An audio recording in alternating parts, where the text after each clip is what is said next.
O tema da nossa mensagem agora à noite é a terrível e consoladora presença do Senhor. A terrível e consoladora presença do Senhor. O texto, Deuteronômio 31, verso 6. Deuteronômio 31, versículo 6.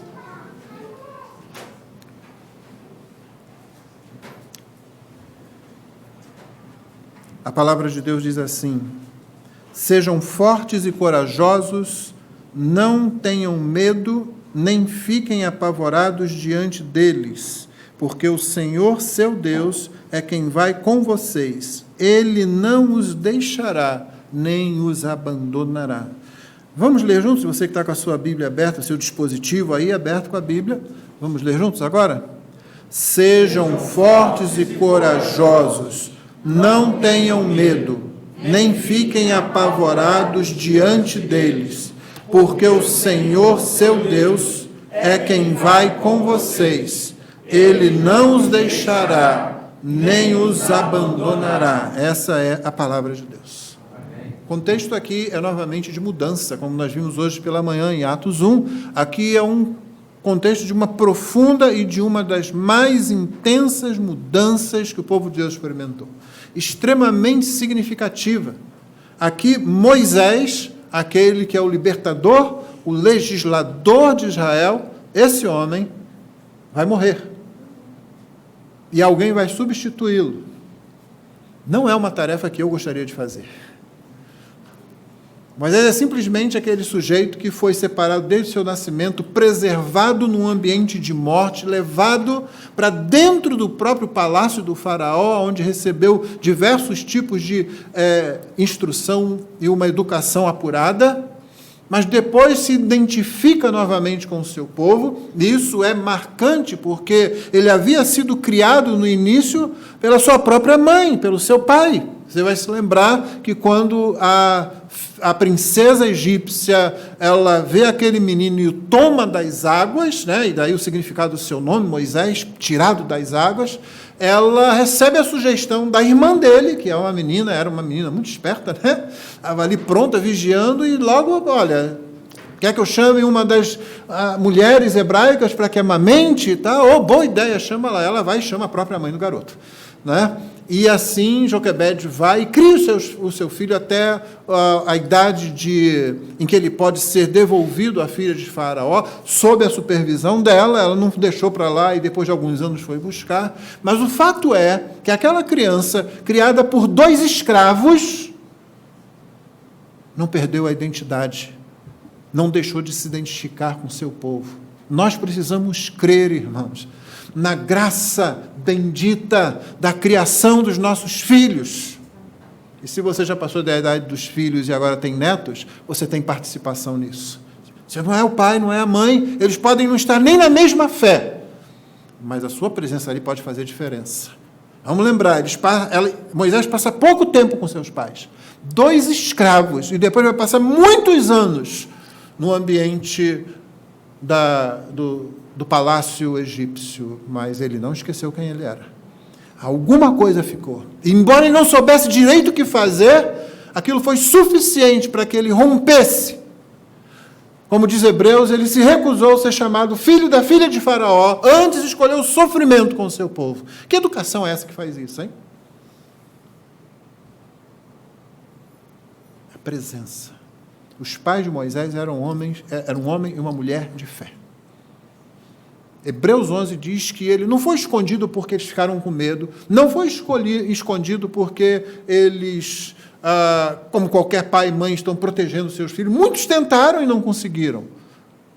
Não pense que todo pai e mãe hebreus ficaram lá aguardando o soldado do Egito. Toma, pode matar meu filho, pode jogar no Nilo, vai lá, joga lá. Não.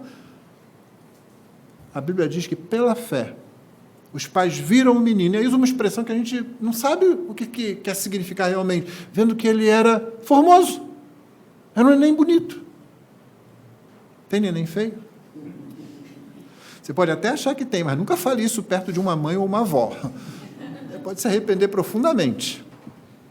O preservaram. Foi pela fé que ele foi preservado, foi criado na fé. Esse homem tenta uma libertação, tenta um envolvimento em que ele acaba matando um egípcio, e aí é um problema. Aí é um problema. Né? Você sabe o que acontece com um animal que está num zoológico e, de repente, mata um ser humano? Ele tem que ser sacrificado. Essa é a norma geral. Porque no momento em que um animal percebe que ele é mais poderoso que um ser humano, ele não é seguro para nenhum outro ser humano. Seja uma pessoa que estivesse visitando o parque, seja um tratador, e qualquer soberano sabe dessa realidade. Espera aí, eu sei, o Faraó certamente sabia, ele não é do nosso povo, ele é do povo dos escravos. Ele matou um de nós, não dá. E aí Moisés sabe o que vai acontecer com ele, Moisés foge, e 40 anos agora ele vai passar no deserto. É uma preparação, é um distanciamento, Deus está tratando dele, 40 anos depois ele volta. E quando ele volta para dizer ao Faraó nada menos do que, olha, Deus está mandando pegar toda a sua principal força de trabalho e base da sua economia, em grande parte, talvez a maior dela, e ir embora. Vou levar tudo isso embora. O Faraó diz, eu não conheço o Senhor, não vou deixar ir o meu povo. No final, ele está conhecendo, ele sabe quem é o Senhor, ele deixa ir o povo. Moisés conduz o povo até perto da entrada de Canaã, o povo se recusa a entrar, o povo é incrédulo, a incredulidade, vamos lembrar o que é incredulidade no Antigo Testamento, e a nossa atitude muitas vezes hoje ainda é a mesma, é da mesma natureza. Incredulidade não é alguém que não crê em Deus. Incredulidade não é alguém que não crê que Deus não possa, que crê que Deus não possa fazer. Aquela pessoa que acha, não, Deus não vai conseguir fazer isso. Não. Eles sabiam do que Deus era capaz, eles já tinham vivenciado inúmeras vezes naquela caminhada, desde a saída do Egito, aquele ano e pouco que passaram lá aos pés do Sinai. Eles foram embora, depois dali, andaram um pouco mais, viram a providência, viram o cuidado de Deus, inclusive protegendo-os de exércitos inimigos que os atacaram. E quando chegam lá diante de Canaã, mandam os espias, não é? Os espias voltam dizendo, pelo menos 10 deles, não dá, esse povo é grande demais, esse povo é como, eles olham para nós como se nós fôssemos insetos, eles vão nos esmagar. Apenas 2 deles dizem, não vai ser assim, Deus vai nos dar essa terra. Mas prevalece o consenso da maioria dos espias, aquilo contamina o povo faz o quê? Ai, quem nos dera ter ficado no Egito. Ai, os nossos filhos vão ser escravos agora desse povo aqui. Por que você nos tirou do Egito, Moisés? E Moisés aí vai ficar mais 40 anos com aquele povo agora, andando, até que morra toda aquela geração que saiu do Egito. E o que Deus tinha dito para eles era, eu vou dar essa terra aos filhos de vocês, que vocês disseram que seriam escravos. Eles herdarão essa terra, vocês não herdarão essa terra. Exceto Josué e Caleb, os 2 espias que voltaram dizendo, Deus vai nos dar a terra prometida conforme Ele prometeu. Quem está à frente disso tudo? Quem catalisa todo o significado disso? Nesse processo, no meio disso, ele trouxe a lei de Deus, enfrentando uma crise. Você lembra do bezerro de ouro? O bezerro de ouro é uma tentativa de domar Deus. O bezerro de ouro, ali enquanto Moisés está lá no monte recebendo a lei, é uma tentativa de domesticar Yahvé, de dizer, nós conseguimos controlar Ele, nós conseguimos cultuar a Ele, nós sabemos como devemos cultuá-lo, inclusive já vimos suficientemente lá no Egito como eles faziam, vamos fazer a mesma coisa. Primeira coisa, vamos fazer uma imagem de escultura. Fizeram lá o bezerro.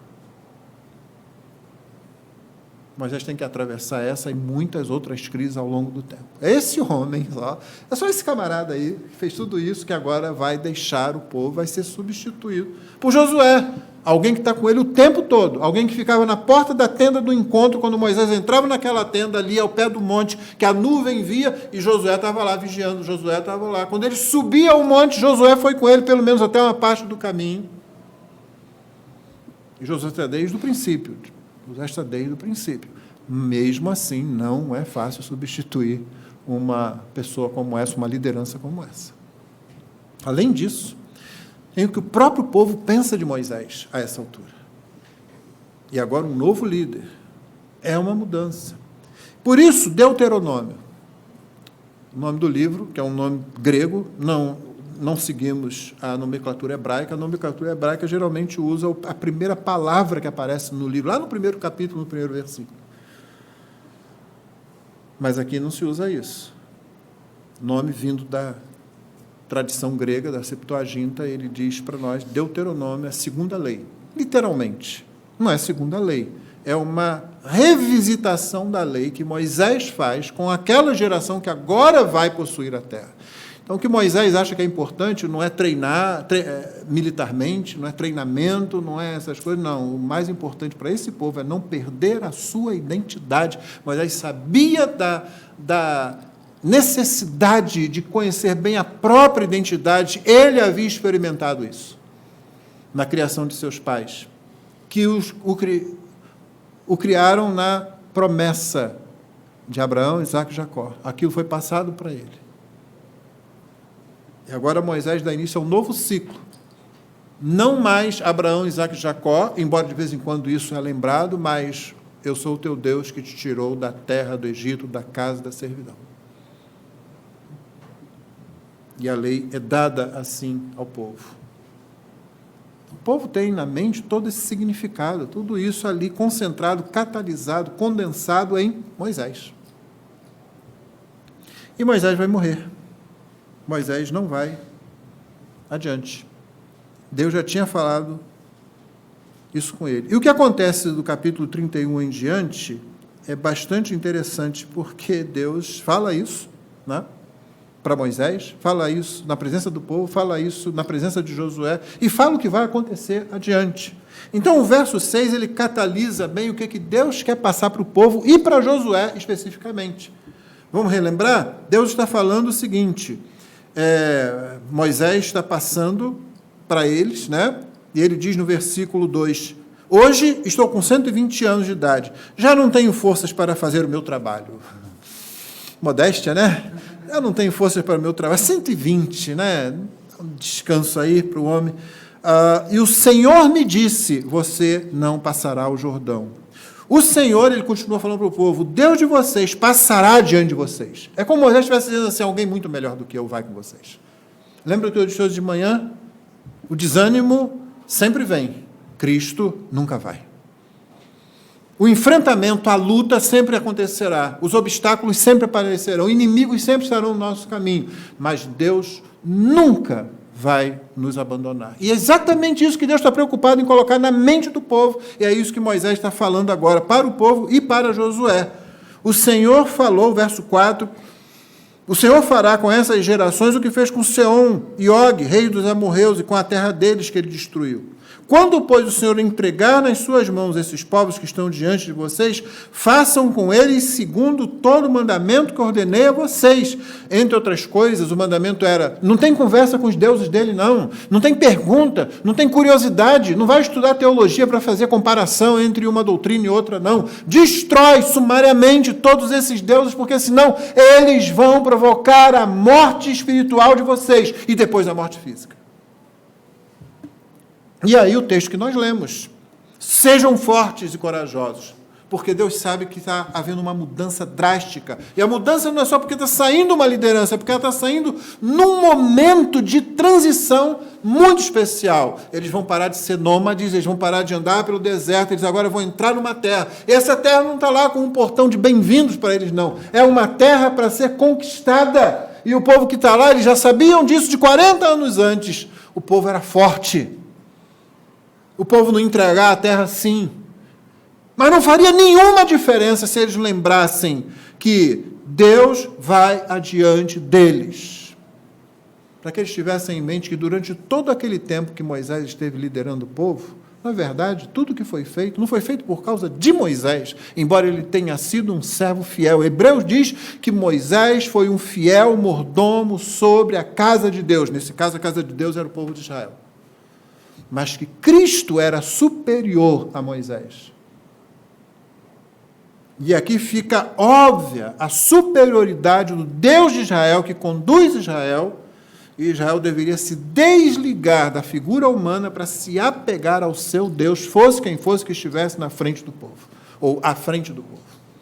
Então, duas mudanças. Vai sair um líder, vai entrar outro. Eles vão sair de um tipo de vida nômade, vagando por aí, para agora se fixar numa terra. Uma terra que está protegida e que não vai se entregar assim com facilidade. Por isso o Senhor fala, sejam fortes e corajosos, não tenham medo, nem fiquem apavorados diante deles, porque o Senhor, seu Deus, é quem vai com vocês. Ele não os deixará, nem os abandonará. Isso aqui é para dizer o seguinte, foram vocês, foi a geração dos pais de vocês que abandonou o Senhor. Mesmo assim, ele não abandonou vocês. Muitos ali talvez tivessem pensado, antes tivesse abandonado. Antes tivesse abandonado. Por quê? Porque nós temos uma aparente sensação de alívio quando Deus se afasta. É como aquele pai, aquela mãe que corrige o filho, e o filho está doido que ele vai embora, porque minha mãe ou pai não deixa em paz, por que fica falando, por que de vez em quando dá uma palmada, uma correada. Eu preferia não passar por isso, mas quando o filho cresce, quando a filha cresce, quando entende o que aconteceu, se torna grato pela correção, pela disciplina, por aquilo que recebeu. É como aquele professor que diz, não, você não vai passar de ano, está cada vez mais difícil isso, né? Professores perdendo a liberdade de dizer, essa pessoa não tem condição, esse garoto, essa menina não tem condição de ir adiante. Não, mas tem que passar, tem que aprovar, nós temos estatísticas, mas não sei, e verba, e mais não sei o quê, pronto. Esse negócio todo. Mas antes não era assim. E então daquele professor, não, você não vai passar, você não está pronto. E teimava, e repete, e vai fazer o exercício de novo.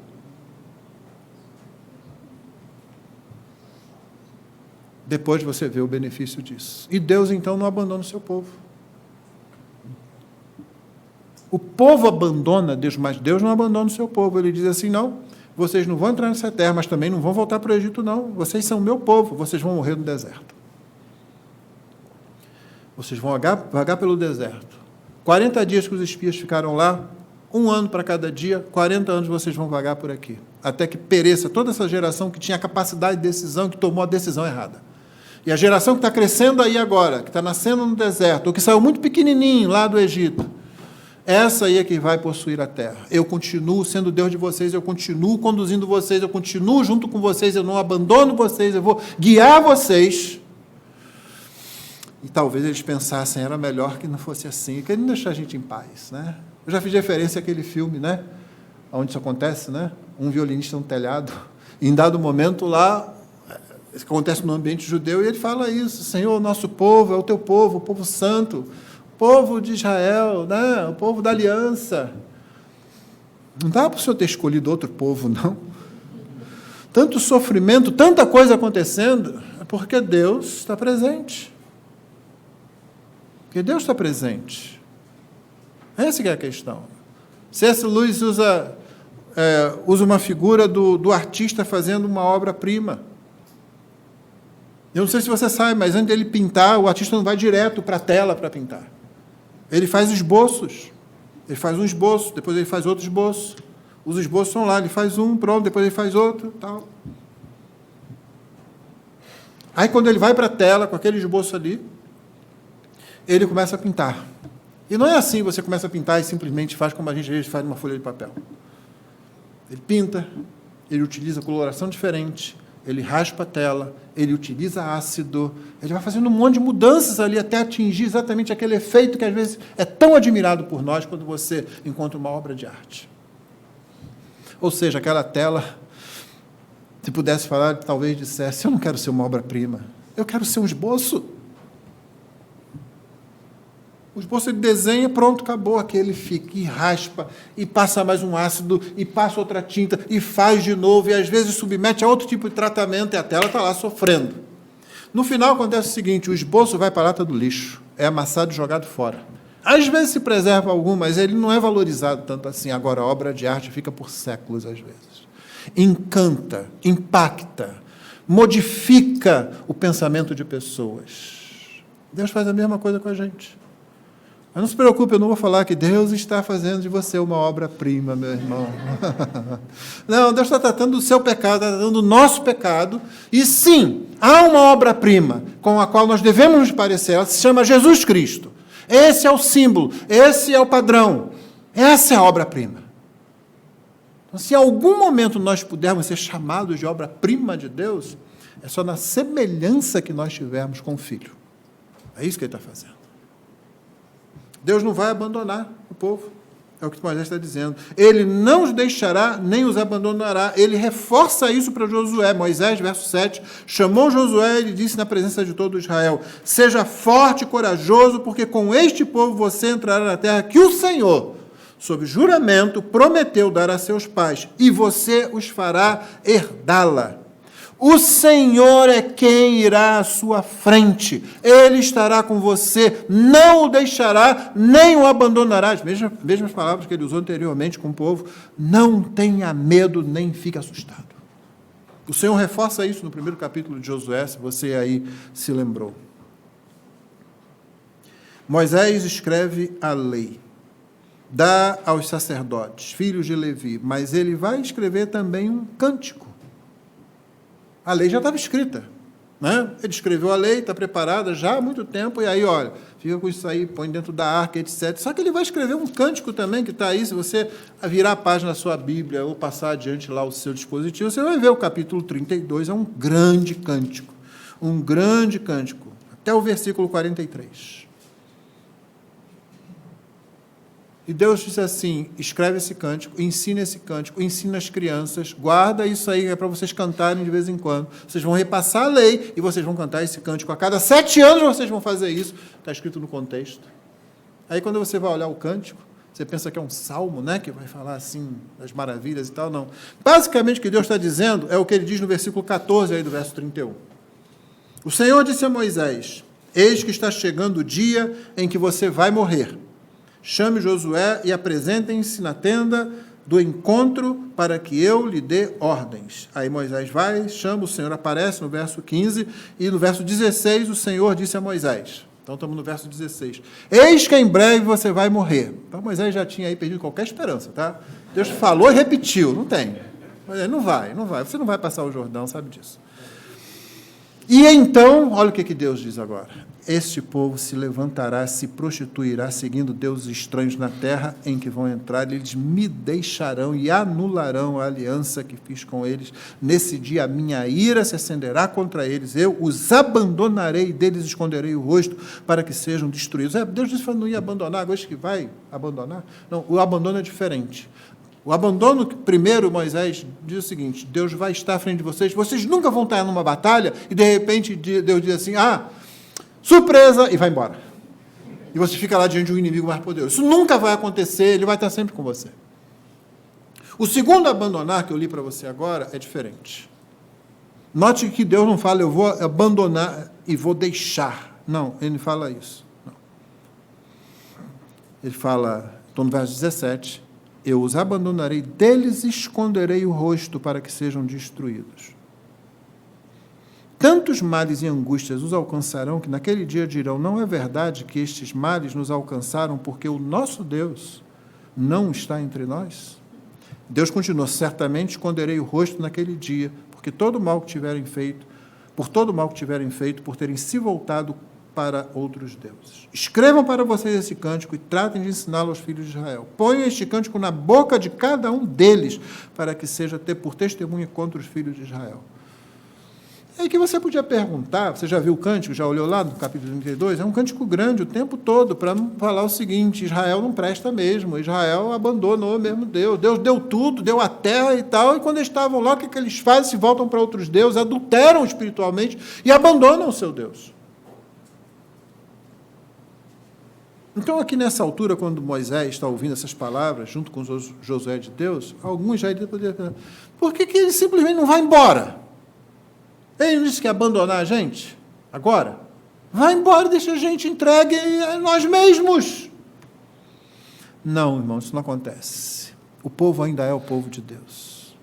Não pense que essas expressões de incredulidade condenaram cada um dos indivíduos que fizeram parte do antigo Israel, não.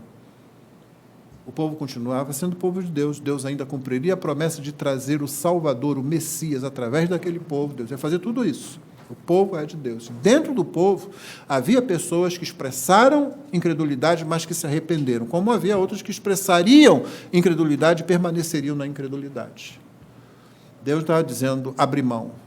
Deus poderia argumentar, se alguém falasse isso que eu acabei de dizer, Deus poderia argumentar, olha, se eu quisesse fazer outro povo, eu tive chance com Moisés lá atrás, ele propôs, eu propus isso a ele, eu propus isso a Moisés, Moisés, vem cá, eu vou eliminar esse povo e de você eu vou fazer uma outra nação. Não, Deus não tinha intenção de fazer isso, mas esse não é o texto que eu estou pregando hoje. Deus podia dizer, eu podia ter feito lá. Moisés intercedeu e eu disse, não, tá, eu vou continuar. Como se Deus tivesse planejado alguma outra coisa. Muitas vezes eu e você queremos Deus longe, como eu e você queremos os nossos pais, as nossas mães longe quando estamos fazendo alguma coisa de errado, como eu e você queremos o pastor longe quando estamos seguindo um caminho errado, como eu e você queremos que aquele irmão mais maduro, aquela irmã mais madura na fé, não chegue perto da gente, não confronte a gente, é chato isso, deixa eu seguir o meu caminho, mas o meu caminho é aquele que Provérbios diz, é caminho que os homens parecem ser bons, mas o que é que eles são? Morte, no seu fim são caminhos de morte. O livro de Provérbios ainda vai dizer, fiéis são as feridas daquele que ama. Deus não vai embora porque Deus ama. O Senhor Jesus podia ter descido da cruz. Alguns incrédulos chegaram diante dele, não falou o que fazia, o que acontecia, desce da cruz e nós creremos nele.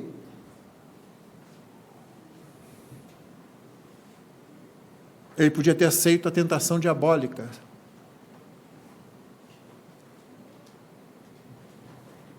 Se você me adorar, eu não serei um obstáculo, você vai ser o Messias.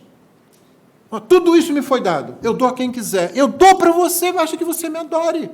Basicamente o diabo está falando o seguinte, seja o Messias, mas não seja do jeito do Pai, seja do jeito que eu estou falando, é mais fácil. Eu disse hoje de manhã, tem dois tipos de opressão de governo ou do Estado, dois modos como o Estado persegue os crentes. Um é a violência, o outro é a sedução. Faça, pode ser igreja, mas seja uma igreja inclusiva, seja a igreja do amor. E com essa conversa mole vai se juntando aí um monte de gente correndo atrás desse negócio. O Senhor Jesus ouviu essa tentação, ele não desistiu daquele caminho de sofrimento, de dor, ele não se desviou da cruz, ele sofreu terrivelmente. Releia o que aconteceu no Jardim das Oliveiras, no Getsemane, releia lá, sofrendo angústia terrível, abandonado, sozinho, sabendo que em breve seria abandonado pelo próprio Pai. E ele diz, se possível for, passa de mim esse cálice, o cálice da ira. Mas aí vem aquelas palavras maravilhosas, aquelas palavras garantiram a nossa salvação, garantiram a sua salvação. Irmão. Você se lembra? No entanto, não seja como eu quero, mas como tu queres. Porque ele amou. Porque Deus amava o seu povo, Deus não se desviou do seu povo. O povo talvez dissesse, vai embora então, deixa a gente aqui. Deus disse, não, eu vou continuar trabalhando através de vocês, e através de vocês vou trazer salvação a todas as nações. A promessa feita a Abraão, de que nele seriam benditas todas as nações da terra, todas as famílias da terra, ela será cumprida, porque eu resolvi amar pecadores e salvá-los. Então, a presença dele é tanto consoladora como terrível. Sempre. Os irmãos sabem que eu tenho uma tese diferente, talvez da maioria. A maioria das pessoas diz que quando chegar, tem hinos cantados sobre isso, né? Quando chegar no céu, a primeira pessoa que eu quero ver é Jesus. Sabe qual é o meu problema com isso? É que Jesus me conhece bem como ninguém. Eu não sei se eu quero correr para ele, não. Eu sei que eu estou perdoado. E, gente, eu já estou no céu, não é? Nesse momento já estarei no céu, ó, não tem mais. Se tivesse alguma dúvida no coração, né, e muitos crentes fiéis, servos de Deus, homens e mulheres que se entregaram completamente, até que morreram pelo Senhor, né? Às vezes não morreram lá no momento na fogueira e tal, mas que por causa da sua entrega sofreram coisas que foram levando-os à morte lentamente, muitas vezes no fim de sua vida, crentes fiéis, será que eu sou realmente salvo? Será que o Senhor... Acontece, não é falta de fé, não é porque não é salvo, não, é porque somos humanos e quando você está mais perto, mais na presença dele, mais a luz brilha. E quanto mais a luz brilha, mais a sujeira escondida aparece, mais o defeito aparece. O sujeito vai lá e embolsa o teto, aí você joga uma luz assim, aí você vê, ih, não, isso não está bom não. Parecia tão lisinho, parecia bonitinho. Aí quando você joga a luz, não está. Olha quanta falha tem nesse negócio. Mais perto da presença dele. Por que a glória do Shekinah encheu o templo, os sacerdotes saíam? Por que o monte brilhou, trovejou, era a glória de Deus? Você não quer ir lá ver? Não. Moisés, você fala com a gente, tá? A gente fica daqui, olha, essas marcas aí estão muito boas, aliás, você podia até aumentar, né? A gente fica daqui olhando, você vai lá, traz a mensagem, a gente ouve, numa boa, para que não morramos. Olha só. Essa é a presença do Deus, é aquela presença que dá a vitória, aquela presença que dá proteção, aquela presença que dá provisão. Mas aquela presença é tanto consoladora como terrível. E Deus vai com Israel. E tudo que você vai ler aqui no final do capítulo 31, e entrar naquele cântico do capítulo 32, faça esse exercício depois, você vai ver, é Deus falando, eles vão me abandonar e eu vou ter que discipliná-los severamente. Tá? Mas eu vou continuar com eles. Aí sabe uma coisa que Moisés só foi saber muito tempo depois? No determinado dia está Moisés lá, paraíso, não Teresópolis, né, tal. Está lá, assim, aí chega quem? Elias. E aí, Moisés, qual é aí? Senta aí, cara, qual é a nova? O que aconteceu nos últimos 500 anos aí? Eu não sei, cara, mas nós estamos sendo chamados. Sendo chamados para onde? Não sei. Estão chamando a gente. De repente, vai lá, se apresenta um anjo lá, e aí? O anjo assim, estão prontos para atender o chamado? Claro que estamos, então vamos. Aí o anjo vai e solta eles na presença de Jesus num monte. E eles estão lá e veem o filho. E começam a conversar sobre o quê? Que eles conversam com o filho? Sobre a morte, sobre a cruz, sobre a partida de Jesus que estaria para se cumprir em breve em Jerusalém. Eu sempre penso, tanto em Moisés como Elias, naquele encontro ali, né? O que eles deviam estar conversando ali? Né? Pedro achou que tinha que falar alguma coisa, interrompeu o negócio todo lá, e foi interrompido também por aquela nuvem que quando veio eles só ficaram com mais medo ainda e ficaram lá assim. Aí quando eles olharam que não tinha mais nada, só tinha Jesus ali de novo, não parecia mais aquele ser glorioso, era só o filho do carpinteiro, o pregador itinerante, não é? Mas antes disso acontecer, o que será que eles estavam conversando? A gente sabe o assunto, mas exatamente o quê? Eu imagino essa conversa, eu gosto de imaginar essa conversa, assim, olha, o Moisés dizendo, Senhor, eu para ver a glória, lá atrás, tive que entrar numa fenda, Deus teve, o Senhor Yahvé teve que botar a mão, por assim dizer, não pensa que Yahvé tem mão, não, tá? Assim, eu tive que olhar pelas costas, não pensa que ele tem costas também, não, tá? Assim e tal, muito de longe, com muito medo, eu estava até quase desistindo, se não fosse para eu ter a garantia de que ele continuaria conosco, aquele povo tão duro que eu estava liderando, eu tinha até desistido. E agora o Senhor vai se deixar crucificar? O Senhor é o Filho, Tu és Deus, Tu pode destruir isso tudo num piscar de olhos, pode colocar todos abaixo. E o Senhor Jesus pode ter respondido para ele, mas eu não vou abandoná-los, porque eu os amo. Assim como amei você. Não abandonei você, lá atrás. Eu fiquei com você. Você não quer certamente a presença que não seja terrível. Claro que a gente foge dela. Nós queremos a presença consoladora, mas o nosso Deus é consolador justamente porque Ele é terrível.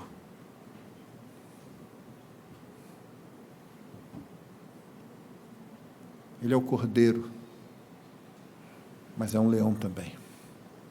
E tem horas que você quer o leão por perto. O leão que ruge, o leão que faz os outros fugirem, que põe em fuga o inimigo. E o Cordeiro, que garante que você vai chegar ao final da jornada, porque Ele mesmo se deu por você, Ele se deixou imolar por você. Essa presença terrível é a que a gente quer, essa presença consoladora é a que a gente quer. E, no nosso caso, o principal impacto dessa presença terrível é que nós nos humilhamos na presença do Senhor. E como é bom quando a gente se humilha na presença do Senhor, porque quando a gente se humilha verdadeiramente na presença do Senhor, a gente não se exalta na presença dos outros. Aqueles que se exaltam na presença dos outros não aprenderam a se humilhar na presença do Senhor. E o Senhor tem promessas grandiosas para quem se humilha e disciplina grandiosa para quem se gloria. Não é assim? Humilhai-vos baixo da potente mão de Deus, a seu tempo Ele exaltará vocês. O Senhor repreende o soberbo, mas Ele tem prazer, Ele se aproxima daquele que tem um coração humilde. O salmista diz: a um coração quebrantado não desprezarás, ó Deus. Então, Ele é o terrível Deus que é capaz de pôr em fuga tudo aquilo que nos amedronta: o pecado, o mundo, o diabo. É justamente por causa disso que Ele também é capaz de nos dar consolação eficaz. Nós podemos ficar na sua presença e ser realmente consolados, mesmo com tudo à nossa volta em turbulência. Então, notem que o verso 6, sejam fortes e corajosos, ele é fundamentado no fato de que Ele não os deixará nem os abandonará. Então, sejam fortes e corajosos. Irmãos, tem horas que a gente precisa se virar uns para os outros, ou então como o salmista que vai para o espelho e diz assim: porque estás abatida, ó minha alma, espere em Deus, pois ainda o louvarei, Ele é o teu Deus e o teu Rei. Martin Lloyd Jones, falando sobre isso, diz: tem hora que a gente tem que falar com a gente mesmo e tem hora que a gente tem que falar para os outros. Seja forte e corajoso. E você fala isso para aquela pessoa que está com medo, não é? Porque o medo é um sentimento que nos paralisa. A coragem é uma atitude que nos leva adiante. Pense que os grandes feitos heróicos foram feitos por pessoas que se nutriram de um sentimento, não. Elas se nutriram do dever de fazer o que tinha que ser feito. É uma atitude. Mas, no nosso caso, essa atitude de coragem é fundamentada naquele que está conosco.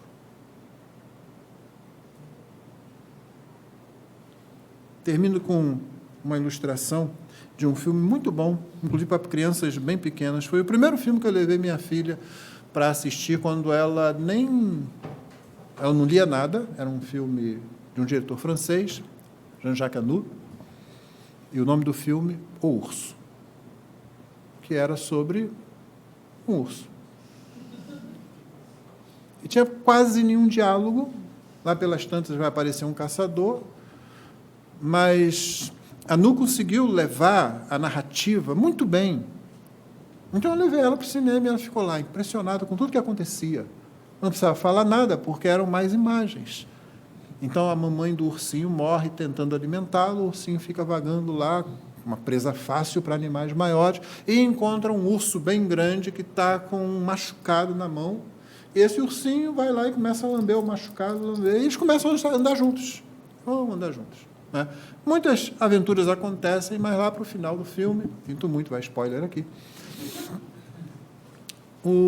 de alguma forma, o urso está lidando com o caçador, né? Que é uma cena tremendamente impactante, muito boa, e o ursinho está lá tentando fugir de um puma, um leão das montanhas, está perseguindo, e finalmente aquele ursinho está lá cercado por aquele leão das montanhas. Aí ele lá, perto de um rio assim, e a construção da cena é maravilhosa. Aquele felino pronto para atacar lá, e o ursinho não tem o que fazer, ele vai encarar do jeito que ele para, fazendo aquele sonzinho fraquinho, né? E o bicho lá. De repente, quando ele abre a boca, não sai um en, sai um urro enorme, terrível. O felino que estava lá se encolhe, começa a se encolher, e a câmera sobe para mostrar no ângulo por trás daquele ursinho, o urso maior que tinha chegado, está urrando por trás dele. O outro foge, o predador foge. A sequência é tão boa que quando eu a vi, eu não pude deixar de pensar: nós somos filhotes, nós somos indefesos, nós somos incapazes. Mas por trás de nós, o leão de Judá está ali. Ele urra contra o nosso pecado e faz o nosso pecado ser mortificado. Ele urra contra o mundo e a sedução do mundo nós desprezamos. Para usar o vocabulário da tradução antiga, a concupiscência do mundo, a gente despreza. Ele ruge contra o diabo foge. Suas ameaças caem por terra.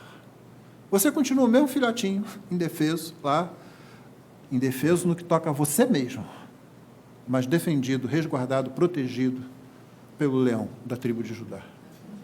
Você não quer outro Deus, você não quer um Deus fracote, você não quer um Deus que seja todo molengo, um Deus que abraça todo mundo, mas também pode ser dominado, pode apanhar de todo mundo também. O nosso Deus, você não faz isso com ele.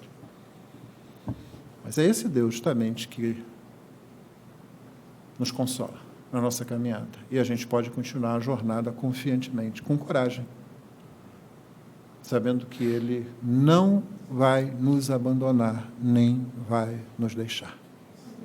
Que Deus nos abençoe. Vamos ficar de pé e vamos orar. Depois nós cantaremos mais uma canção, a transmissão será encerrada e teremos o nosso período de oração. Deus abençoe você que está nos acompanhando até agora. Renovamos o convite para que você esteja conosco numa oportunidade e que a palavra de Deus produza os efeitos que o Senhor pretende no coração de cada um.